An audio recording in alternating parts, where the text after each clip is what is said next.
Hi, everyone. Welcome to our One World Energy Encounter with Zohar.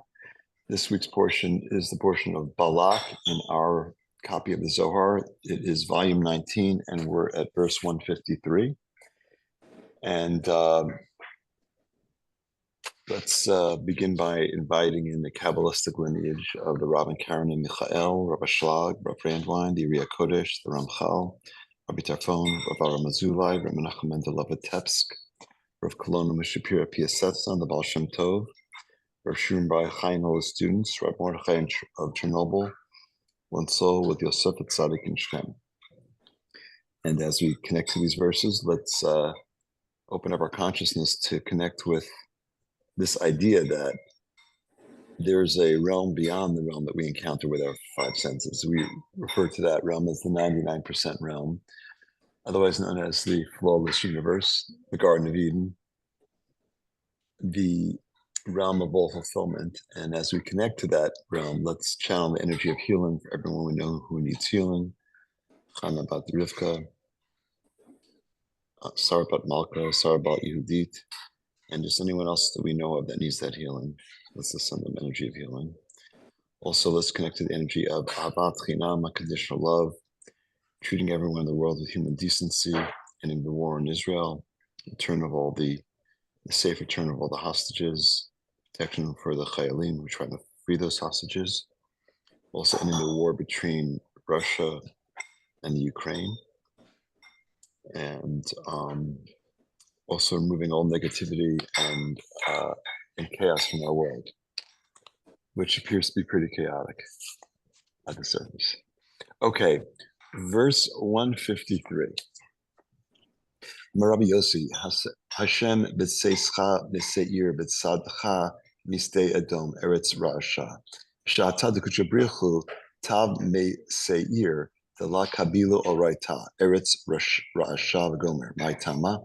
Rasha begin deva'at la'adra l'tohu vavohu d'hachi atme kuchabrichu ba'alma I yikablun b'nei Yisrael oraita mutav v'imlav Adar alma l'tohu v'bohu.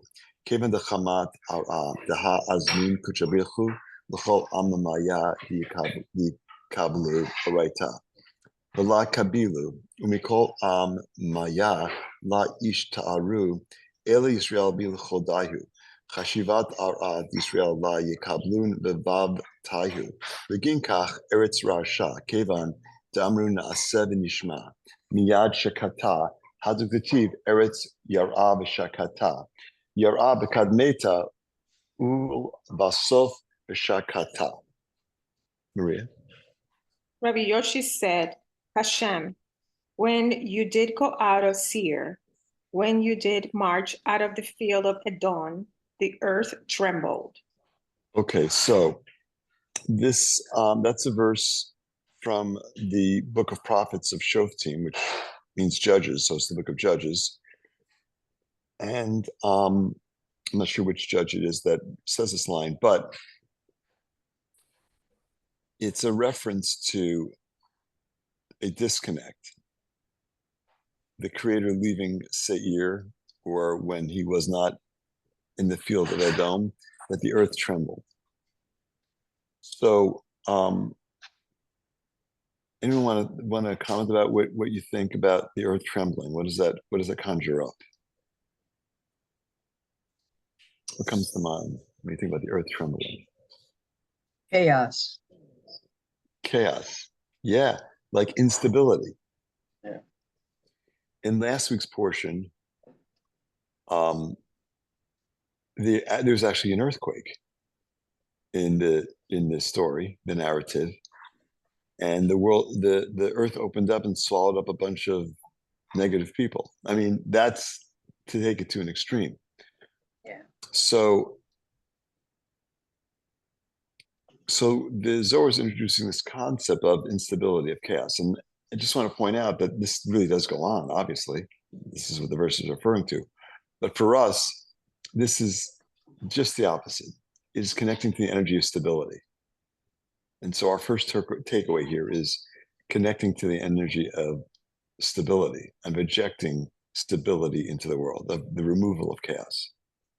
And so it's a really important point to consider, that we have the ability to, with our consciousness and with our connection to the Zohar, we have the ability to inject energy of of removal of chaos, of creating more stability for the world, which is a good thing.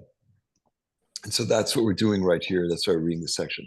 Now, in the story of Balak, there is actually a similar narrative. Balak is trying to curse the people of Israel. And in the narrative, you see him going through all these attempts to first of all, he enlists the assistance of Bilam. These are Balak and Bilam, among the two most negative people ever walked the earth. They have all kinds of connections to negativity, and they have a grudge to settle with the children of Israel, and so they're trying to curse the children of Israel. And the children of Israel really aren't even in this story. Why aren't they in the story? Because they're protected. Why are they protected? Because they're not paying attention to this negativity. They don't even know this is going on. So one of the benefits that we have this week is, I don't need to know. If I know I'm protected, I don't need to know what I'm being protected from. And so it's an opportunity for us to avoid negativity, to not speak about negativity, to not even entertain negativity. If it's not going on, I don't need to waste any energy on it. I certainly don't want to open myself up to negativity. So part of our benefit is the ability to keep our consciousness in a positive place. So right off the bat, we have the ability to remove chaos from our world and remove chaos from the world and inject more energy of stability. And also the ability to keep our consciousness in a positive place. Because when it goes negative, it's literally going negative. We're bringing negativity into our life. Let's continue. That was during the time when the Holy One, blessed be He, returned from Seir, because they did not accept it, because they did not accept the Torah. Okay, so what's going on here? So what the Zohar is telling us, that reference, it's helping us understand that verse from Judges, where the Creator returned from Seir because the other nations, this is the reference, didn't accept the Torah. What does it mean they didn't accept the Torah? Is that like, and I know I'll make it sound trite to illustrate the point. It's like they weren't there to get the Amazon delivery of the book of the Torah. What does that mean? They didn't accept it. Was it they didn't accept? They didn't want the book. They had something more interesting to read. It's not that at all. Because we know from our studies that Torah is not literature. It presents as literature. It's not literature. It's a delivery system. It's channels to the upper realm. We refer to them as holy writings because they channeled the energy of holiness from the 99% realm. So not accepting the Torah is not opening up our consciousness to understand that there's a deeper reality, that there's a 99% reality. That's what the reference is. It's not about literature, and it's not about our unwillingness to read a book. That's symptomatic. Our unwillingness to read a book is symptomatic of the human race's unwillingness to see a deeper reality, to see the hand of God in things, to understand that everything that we experience is coming from the Creator. And what the 5 books of Moses represent, what the Torah represents, is the blueprint for our reality. So if you're not accepting it, you're not accepting that there's a blueprint for our reality. You're not accepting that we experience chaos, but the deeper message is that everything's happening for a reason. It presents as chaos, but it's actually happening exactly the way it's supposed to happen. There actually is order. So it's always this balance between chaos and order. And it's our consciousness that determines what our experience is. And the reason why we don't see it is because we're using our 5 senses. We're using we're reading the newspaper, we're watching TV, whatever other, social media, whatever sources we have for information. That's 1% information. That's the tree of knowledge of good and evil, where we see everything as good or evil, and we don't really know. because we're literally only seeing at most 1%. It's like trying to make an assessment to make a decision. Should I go into this business or not? Well, what do you know? Well, I know about 1% about the business. Well, then you shouldn't really go into it. You need to know more than that. Same thing with a relationship. I mean, I'm contemplating a relationship with this person. Well, what do you know? Really nothing. Why would you do? I know 1%. Well, that's not enough. And this is the way this is why it's so important to accept the Torah, to accept the deeper reality, to accept the tools that we have to assist us in navigating reality and understanding really what's going on. Yes, Maria. Just talking about the chaotic, in this physicality today, I'm sure all of us realize this, but we all woke up with the news that Microsoft crashing, right? Which impacted airlines, impacted at least the banking industry major big time. I mean, I log in this morning, I'm on vacation, right? But I will log in this morning and there's a lot of software system that I can't log in. And the bank is like, we're down here, we're down there. And we have a lot of loans going in on a daily basis. I'm like, literally 2 hours from my office. I'm like, oh my God, until I decided to shut it down. I was like, there's nothing I could do. What am I going to get all excited about when there is nothing? So I distracted from everything, have my cup of coffee, have me something to eat and start reading, preparing for the class. And I'm like, God, you just know what's happening here. But at the same time, what is this world turning into? Because first I was like, it's gotta be a cyber attack. But then they're reaffirming it's not, it's a Microsoft glitch, whatever. But I'm like, it's just, what can you trust in this world that's really is impacting us? Because we depend so much into the physicality to conduct our lives, work and everything else. But then we need to detach from that and to make sure that that doesn't interrupt our internal spiritual work that we're doing here, so we don't get altered on a daily basis, and just trust that the light is going to balance everything else that we do to help us coexist with our coworkers and families and everything else that's around us. Yeah, no, flights are grounded all over the place. Flights aren't taking off. The whole travel system is messed up.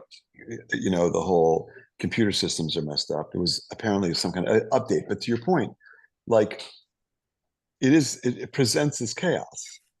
However, we don't know what it's sparing us from. And I would submit that even though they're telling us it was a software update that went bad, we don't even know that. We don't even know that. We don't know that it was done to avert a cyber attack. Right. We're assuming it was an accident. We don't even know that.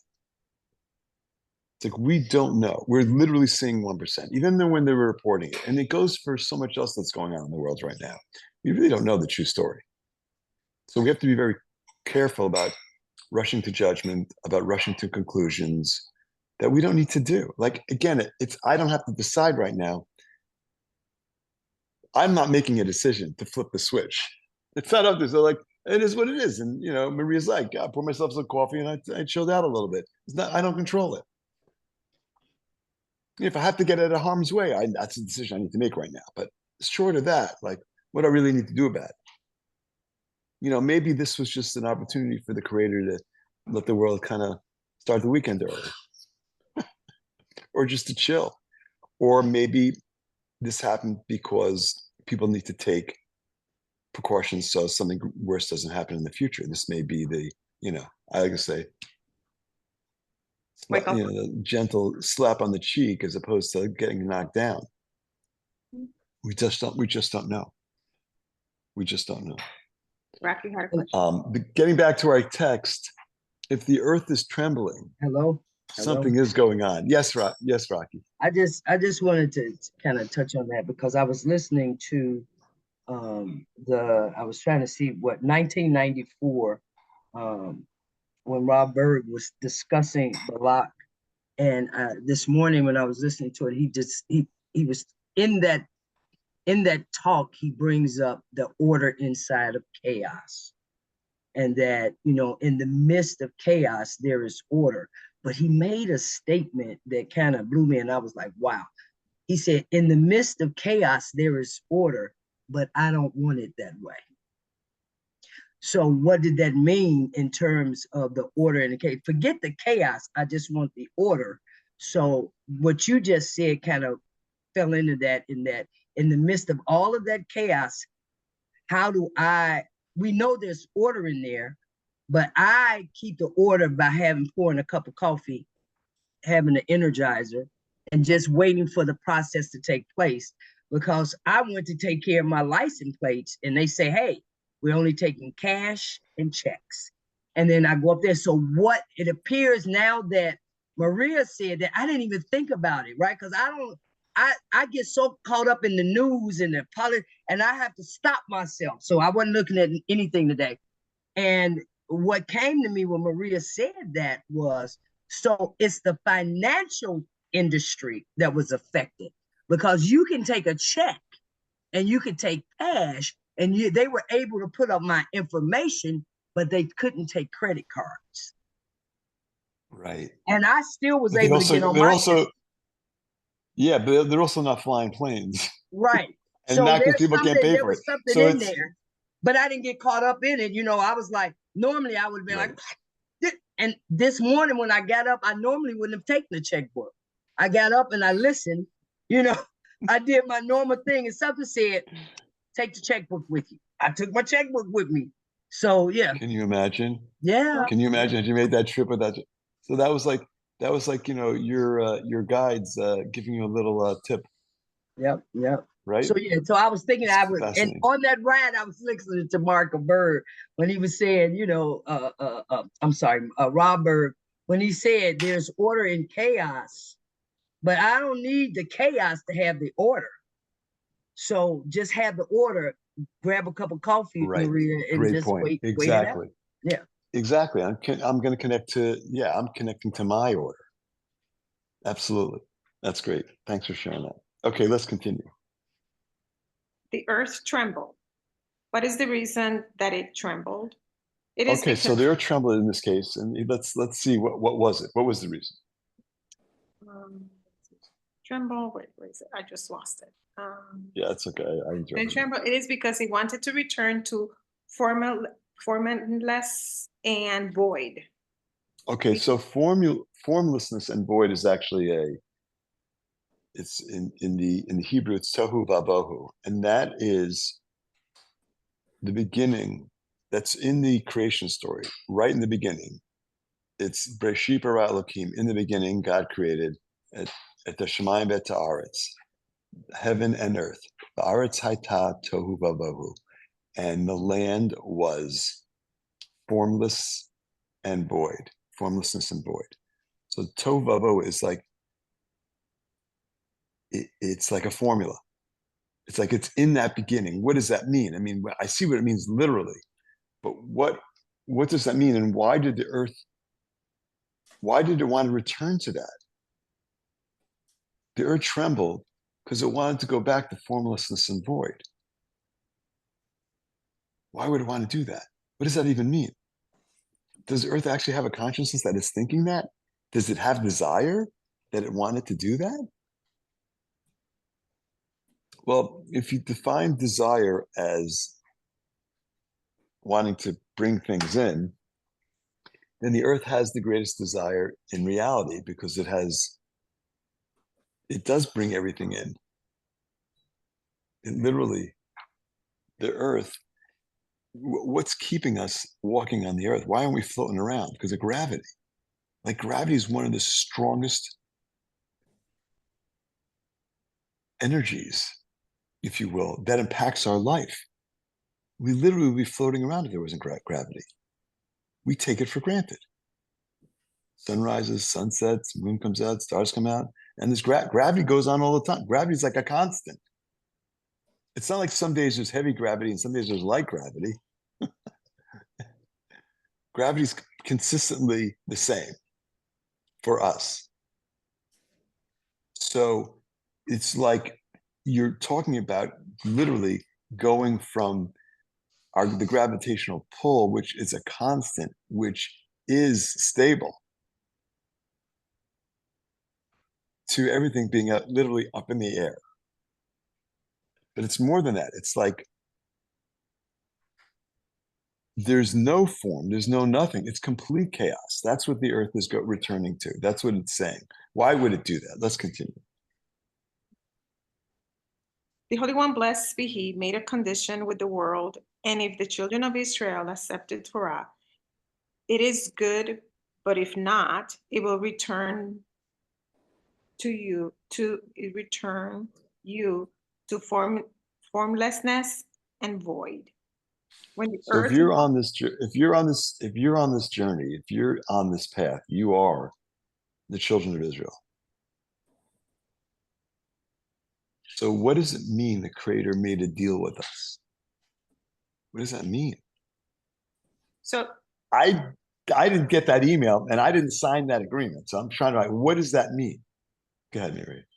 is he telling me that if if I enjoy this train ride, he will bring me that level of the beginning, which is going to be peacefulness and ease and quiet and harmony? Is that what it is? Back to what it was before? Well, it's kind of saying that it's put on us. Like if we don't accept it, the world does not survive.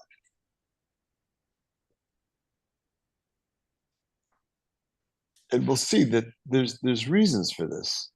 We'll see. We're going to read a little more about what exactly happened. But like, if you're on this path, and we've discussed this before, part of the obligation we're accepting upon ourselves is to change ourselves so we can change the world. We're accepting like the deeper reality of like, my soul is here on a journey. I'm not a physical being that occasionally has spiritual experiences. I'm a spiritual being having a physical experience because I came here to do work on my soul. And by doing work on my soul, I'm elevating the world. And that's what this journey is all about. And the blueprint for the journey is the Torah. So like, if we're not going to accept our role as injecting, order into the world, it's not going to work. You really think Creator is going to withhold that? I mean, I know it says it that way, but is that really what it's about? No, this is what our role is. Our role, and it's a consciousness that's shared among different cultures and different peoples and different religious walks of life. It's like we understand that there's a higher power and that there's a deeper mission. And our goal is to connect with that consciously so we can inject that consciousness into the world. And for us on this path, it's the Torah. That's the text. That's the delivery system that helps us to become enlightened, to raise our consciousness, and to connect to that reality. That's why I keep saying, like, we're connecting, when you're studying the Zohar, you're connecting to that reality. And there's other ways of doing it, but specifically, this is the tool that we use to connect to that reality of the flawless universe. Within the flawless universe is no chaos. This is the realm where there's chaos. And that chaos is there to challenge us. We can buy into that chaos or not. And it's the distinction between, there were two trees in the Garden of Eden. There still are. Two trees. The tree of knowledge of good and evil, which is chaos. It's right, it's wrong, it's this debate. It's like, I don't know what's going on.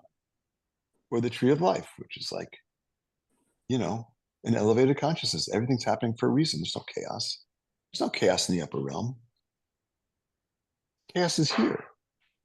At times, though, the earth trembles. And that's instability. And so no pressure, but like, the line reads, the Holy One blessed be made a condition that if the world, we didn't accept it. And, we know the story that took place on Mount Sinai, we did accept it. So everything's okay.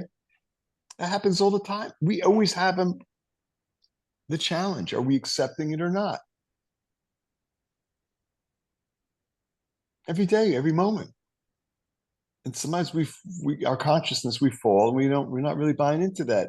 This is happening for this, whatever is happening for me. Sometimes we fall and we think it's happening to me. No, nothing's happening to me. I'm not a victim. The things that are happening are there to assist me on my journey. I think it's happening to me. The earth is trembling. My whole world is trembling. I mean, we experience our own little personal chaos when things aren't going right.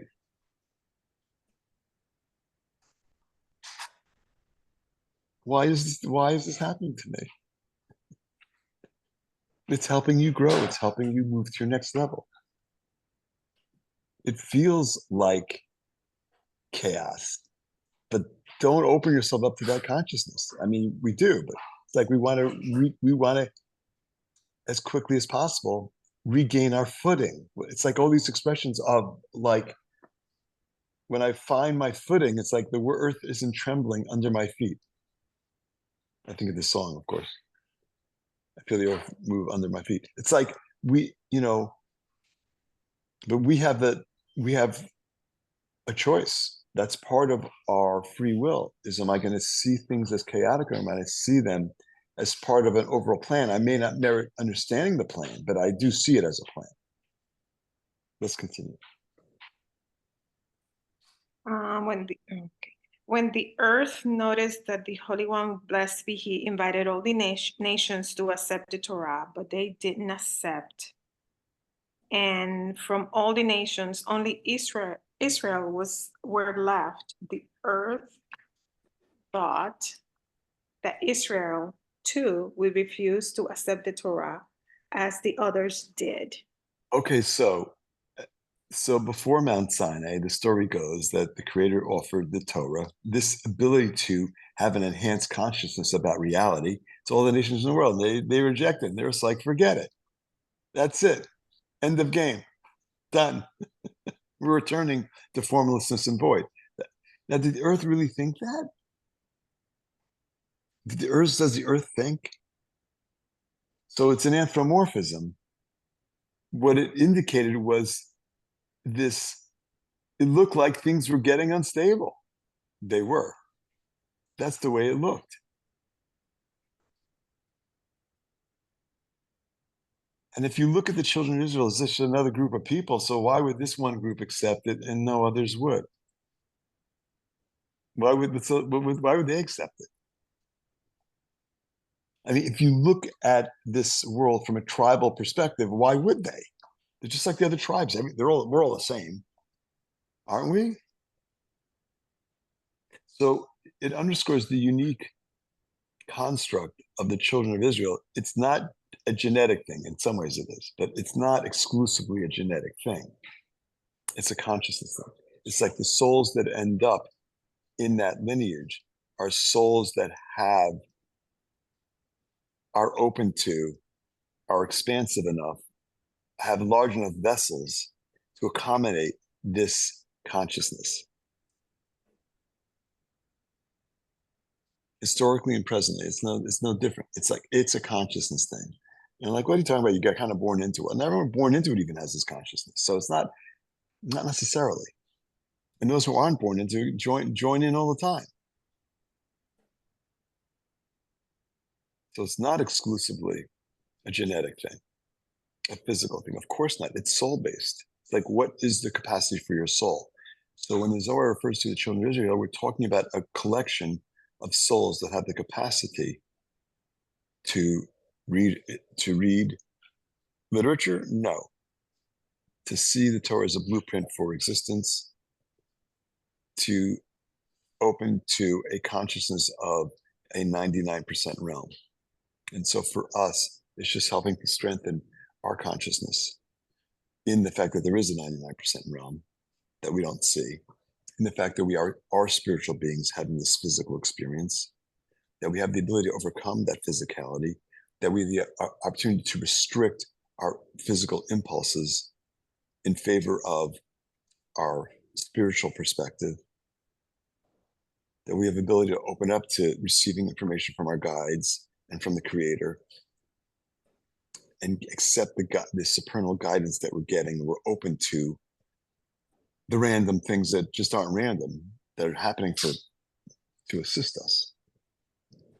The premonitions we have, the intuitive experiences we have, it's like all of it is us being open to, there is a realm beyond the 1%. There is a 99% realm where all this stuff is coming from. And so it's a huge opportunity for us to work on our individual consciousnesses and to have that shared consciousness as a group also, that we understand there's so much more to life than our physical experience. It presents as physical, but it's not. It presents as chaos, but it's not. Like, it's all happening for a reason, and it's not happening to us, it's happening for us. So the relationship challenges we have, the business challenges we have, the health challenges we have, all of it, we asked for a life where we could work on aspects of our soul that are blocked, and the things that are happening are assisting us in working on that. Okay, let's continue. Due to this, the earth trembled. As soon as Israel said, "Will we do and obey?" immediately it quieted down. This is what is written: the earth feared and was still. First it feared and then was still. Okay, so we start off, so that's actually the title of this article, the earth feared and was still. What does that mean? So the Zohar is explaining what that means by giving us all this background, which was the earth feared because no one was willing to accept this enhanced view of reality. That's why it feared. And it didn't think there was anyone left to accept it. There was just one tribe left. But it wasn't a tribe. It was a collection of people with enhanced consciousness, with a larger vessel that could accommodate a deeper view in the world. And that's us on this path. And so first it feared, and then it was still. Now, the interesting thing is that as soon as Israel said, "We will do and obey," immediately it quieted down. That's what the children of Israel, it's right in Torah. That's what they said about accepting the Torah. So they could have said, "Okay, we'll take it," but that's not what it says. It says "Naaseh v'nishma." We will do. The English translation. It says "will we do," but it actually is "we will do." We will do and obey. It's actually not even what it says. Naaseh v'nishma means we will do v'nishma and we will hear. Now, usually, it's the other way around. So how we can understand that? There's multiple sources on that. Usually you hear something and then you do it. We'll hear what the Torah says and then we'll do it. That's not what it said. We will do and we will hear. What does that mean? How's that possible? Why does it say it that way? Is this an accident? Is it a typo? Like, what's going on? Anyone have any guesses on that? Any insights into that? Ron? I think it makes me think of that phrase where they say seeing is believing, but believing is actually seeing. Have you ever heard of that? Mm-hmm. So when you say like we will, what was it? We will do and we will hear. We'll do it and we will hear. Yeah. Not 70. Yeah. Like do it so that it can open up. This is what I'm thinking, like, so it could open up like your access to hearing what you need to hear or what can be heard. Right. It's like you have to kind of show up. We'll show up and then we'll hear. Yeah. Like I have to show up in what ways? Well, I have to be open to it. Like if I'm close to it, it's not going to work. So to a certain degree, Naaseh, we will do it. It's like I'm going to be open to accepting this, and then I'll hear what it's all about. It's also like submitting to the Creator. If the Creator says do it, just do it. I'll get my explanation later. I mean, so to a certain degree, it's an expression of, I don't want to, I mean, to a certain degree, it's an expression of trust, but to a certain degree, it's an expression of also, you can look at it, I think I'd prefer to look at it like, intuitively, we know that this is the right course. You know, the Rav was always saying, don't don't take my word for it. See if it works for you. But you still have to do it because you need to be open. Yeah, yes, Ron. Another phrase I hear is, you ever hear people say, like, jump off the cliff first and then we'll build the airplane on the way down. Yeah, They no, call that right. the It's like entrepreneurial spirit. that is the entrepreneur. It's like they jump in. I'll find a way to make it work. I'll build a parachute on my way down. Yep.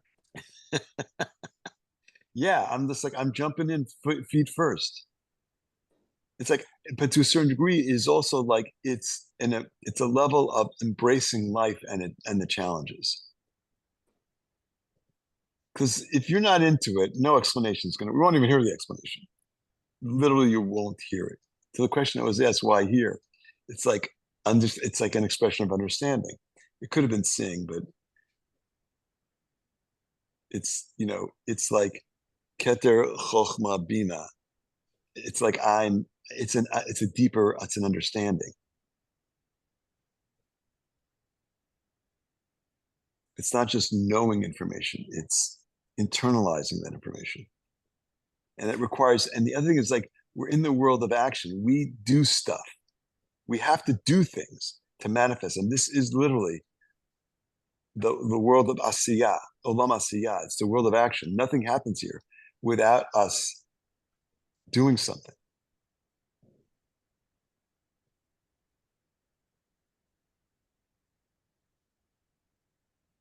So I think like the another major takeaway here for us is understanding that we're going to experience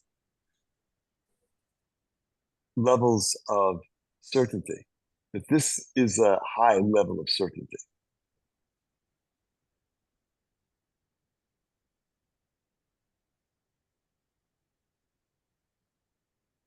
And in that context, it's like, I remember my teachers telling me as a student, or early student, you got to really read the Zohar. It's going to help you grow, help you connect more strongly to your soul. Now, I didn't know that. You have to start reading the Zohar to really experience that. It's like, I don't know if meditation is going to help me, approach life in a calmer way. I don't know that. People tell me that, but it's experiential. So like it's something that you do and then you experience it. Like I don't know really that like, hiring a coach to help me with business or personal issues. I don't know if that's going to work. But like I need to do it to have that experience, to see the benefits. So if we wait for the explanation, we're not going to fully understand, and that's the way the world is wired. I think that's kind of the point here. Life is experiential. I can tell you what the right thing to do is, but you have to experience it yourself. And I'm the same way. I mean, people can tell me what the right thing to do is, but I know it's experiential. I need to actually step in to get the experience, to see the value. Yeah, Ron. There's just a lot of things that are coming up with what you're sharing. So you could live in theory, or you could experience. It's a different experience. It's a different experience when you experience it, right? And I hear the teachers in Kabbalah say Kabbalah is an experience. It's not like this, it's not just this body of knowledge. You have to experience it.